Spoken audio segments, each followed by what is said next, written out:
Bonsoir, bien-aimés dans le Seigneur. Bonsoir, vous qui nous regardez. Que la paix et la grâce du Seigneur vous soient pleinement accordées. Bienvenue à notre rencontre, le Paraclet, au cours duquel nous recevons une parole d'exhortation, une parole d'encouragement. Gloire à Dieu. Ce soir, j'aimerais que nous puissions partager justement une parole, une exhortation que j'ai intitulée « La quatrième dimension ». La quatrième dimension. Alors, si vous êtes assis, asseyez-vous encore bien. Voilà, posez votre cœur. Si vous êtes debout, je vous invite à être dans une dimension de joie avec moi ce soir parce que voilà, la joie du Seigneur me remplit. Alors, dans les ministères Flot d'eau vive, alors que nous sommes en train justement de traverser l'année 2024 qui est marquée du sceau de la foi, je veux simplement rappeler la question que Jésus pose à Marthe en Jean 11, verset 26. Le crois-tu? Oui. Nous sommes dans une dimension de foi où nous croyons que Dieu peut faire des choses extraordinaires. Et la foi en notre Seigneur bien-aimé est un principe d'action. Pas de passivité, ni de pleurs, ni d'angoisse, mais vraiment un principe d'action. Lorsque les situations de la vie nous semblent s'éterniser, quand on a épuisé tous les répertoires et toutes les formules de prière que nous connaissons, et que les choses sont encore identiques, qu'elles n'ont pas bougé, je nous invite, bien-aimés, à entrer dans la quatrième dimension. Alors, dans l'épreuve, nous sommes invités à activer la quatrième dimension. Je regardais un dessin animé avec des enfants, et là, il y a l'un d'eux qui s'est écrié, il va entrer dans la zone. Et j'ai posé la question, il va entrer dans quoi? Dans la zone. Et c'est quoi la zone? C'est comme une forme de shift dans lequel l'acteur entre et il devient comme invincible. Tous les coups qui lui sont envoyés ne l'atteignent plus. Alors, et j'ai demandé, comment s'appelle votre dessin animé? Kuroko Basket. Bon, en tout cas, ce que j'ai aimé, c'est cet épisode d'entrée, c'est cette étape d'entrée dans la zone. Et voyez-vous, je vous dis ce soir, si devant les épreuves de notre vie, nous activons la quatrième dimension, nous serons comme dans une zone une zone de paix, une zone d'assurance qui fait que nous devenions invincibles.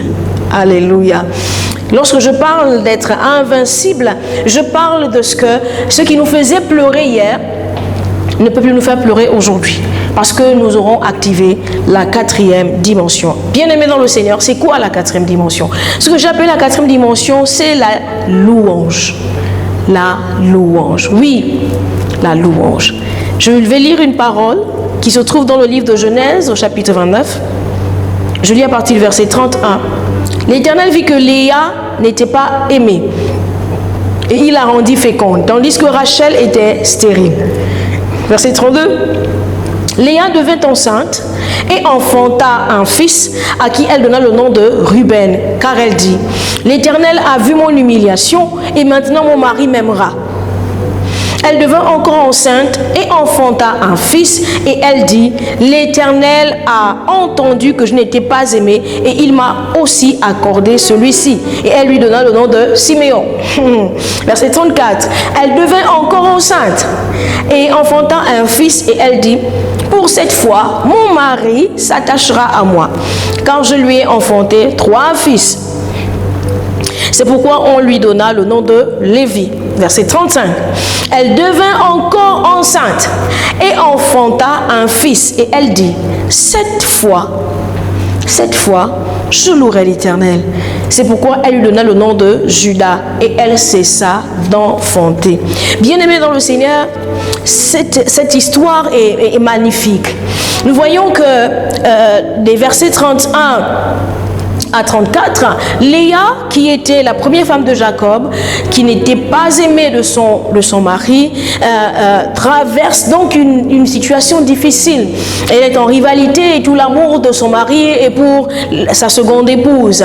Et à chaque fois qu'elle a un enfant, elle dit, cette fois-ci mon mari m'aimera. Cette fois-ci mon mari verra que je mérite d'être aimée en fait. Il m'a accordé un fils et l'Éternel m'a accordé un fils et donc mon mari va s'attacher à moi. Cette fois-ci mon mari, voilà, mon mari, 3 enfants. L'épreuve était difficile. Je n'imagine même pas la douleur de Léa. Mais au verset 35, la Bible dit qu'elle dit 7 fois je louerai l'Éternel. Elle va donc détourner son attention de l'épreuve, de ce qui préoccupait son cœur, c'est-à-dire il faut que mon mari m'aime. Elle détourne son attention et elle dit, cette fois-ci, je veux regarder à l'Éternel, c'est lui que je veux louer. Voyez-vous, ce dernier fils de Léa est devenu l'ancêtre du Seigneur Jésus. On parle du lion de la tribu de Juda. Or, Juda veut dire louange. Juda veut dire louer. Juda, c'est vraiment la louange à Dieu. Et on parle du lion de la tribu de Juda en Apocalypse 5, verset 5. Et le chapitre 49 du livre de Genèse montre au verset 9 et 10 la prière ou la bénédiction de Jacob sur ses 12 fils. Jacob dit, Judas est un jeune lion. Tu reviens du carnage, mon fils. Il ploie les genoux, il se couche comme un lion, comme une lionne, qui le fera lever. Verset 10, le sceptre ne s'éloignera point de Juda, ni le bâton souverain d'entre ses pieds, jusqu'à ce que vienne le Shiloh, et que les peuples lui obéissent. Bien-aimés, la royauté, la domination, le règne sont attachés à la louange. Alléluia. Quand vous louez le Seigneur, vous êtes transporté dans la présence de Dieu, dans la sphère de la célébration de Dieu, et non pas dans la sphère, en fait, vous vous détachez de ce qui vous fait pleurer, vous vous détachez de ce qui ruine votre paix, et dans cette célébration de Dieu, il vient siéger parmi nous, il entend nos mots, il est célébré au lieu de célébrer la souffrance, au lieu de célébrer l'épreuve, comme faisait Léa, mon mari m'aimera, mon mari m'aimera, mon mari m'aimera. Elle dit, je veux célébrer l'Éternel. Cette fois, je veux louer le Seigneur. Et voyez-vous, parce que Dieu siège au milieu de la louange des humains, on lit ce verset dans le psaume 22. C'est le verset 4 qui dit, pourtant tu es le Saint, tu sièges au milieu des louanges d'Israël. Donc parce que Dieu siège au milieu des louanges des humains, ceux-ci sont forcément transformés en la même image.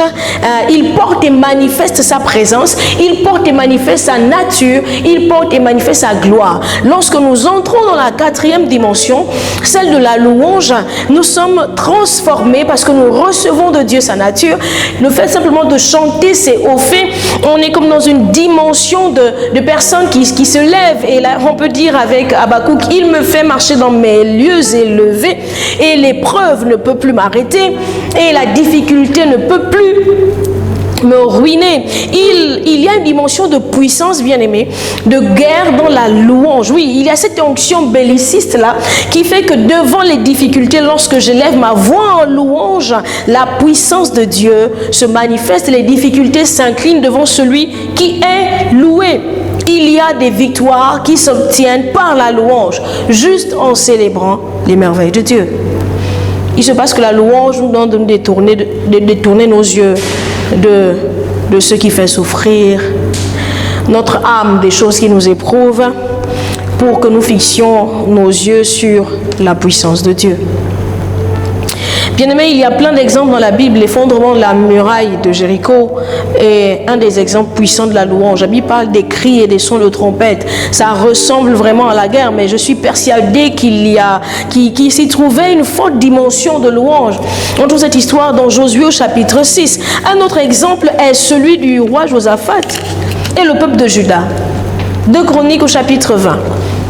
Je lis à partir du verset 21. Puis, d'accord avec le peuple, il nomma des chantres qui, revêtus d'ornements sacrés, et marchant devant l'armée, célébraient l'Éternel et disaient, louez l'Éternel car sa miséricorde dure à toujours. Verset 22. Au moment où l'on commençait les chants et les louanges, l'Éternel plaça une embuscade contre les fils d'Ammon et de Moab et ceux de la montagne de Séhir qui étaient venus contre Juda. Et ils furent battus. Verset 23. Les fils d'Ammon et de Moab se jetèrent sur les habitants de la montagne de Séhir pour les dévouer par interdit et les exterminer. Et quand ils en eurent fini avec les habitants de Séhir, ils s'aidèrent les uns les autres à se détruire. Oh! Voilà que Josaphat est confronté à une attaque de rois qui se sont ligués contre lui. C'est juste au moment où l'on commençait les chants et les louanges que l'Éternel s'est levé. Au travers de votre louange, l'ennemi se dispersera. Les obstacles devant vous seront dispersés. Un dernier exemple, c'est celui de Paul et Silas dans la prison. Au chapitre 16 du livre des Actes des Apôtres, les versets 25 et 26, vers le milieu de la nuit, Paul et Silas priaient et chantaient les louanges de Dieu, et les prisonniers les entendaient. Tout à coup, il se fit un grand tremblement de terre, en sorte que les fondements de la prison furent ébranlés. Au même instant, toutes les portes s'ouvrirent et les liens de tous les prisonniers furent rompus. Bien-aimés, louez le Seigneur. Louez le Seigneur et regardez les choses changer. Devant cette situation qui n'a que trop duré, devant cette maladie qui vous effraie, devant cette situation, devant ces questions, considérant les questions auxquelles vous n'avez pas de réponse, louez simplement le Seigneur. La Bible nous exhorte à louer le Seigneur. Alors je vous prie de m'aider à dire à quelqu'un dans votre maison, quelqu'un à côté de vous, quelqu'un que vous verrez, s'il vous plaît, entrons dans la 4e dimension. Dans la 4e dimension, nous contemplons l'Éternel et l'exaucement arrive. Dans la 4e dimension, nous sommes invincibles parce que nous sommes en train de chanter alors que nous serions en fait en train de pleurer selon les hommes. Mais nous chantons, nous disons l'Éternel est bon, l'Éternel est grand, il est fort et nous triomphons de nos angoisses. Activez la 4e dimension, bien-aimés. Ayons foi au Dieu de notre louange. Tout va bien en Christ. Prions. Seigneur, merci pour ta parole. Elle est une lumière sur notre sentier, une lampe à nos pieds. Elle donne de l'intelligence aux simples. Et nous voulons être simples, Seigneur. Nous voulons te confier nos cœurs. Et nous prions, Seigneur, que nous trouvions en toi la force d'entrer dans la 4e dimension, que devant les situations que nous ne comprenons pas, que jamais nos bouches ne restent fermées, que nos cœurs ne manquent pas de te louer, oui, que toutes nos vies ne cessent de te louer. Laisse que toute la gloire te revienne, Éternel notre Dieu, au nom de Jésus nous avons prié. Amen. Soyez bénis chez vous.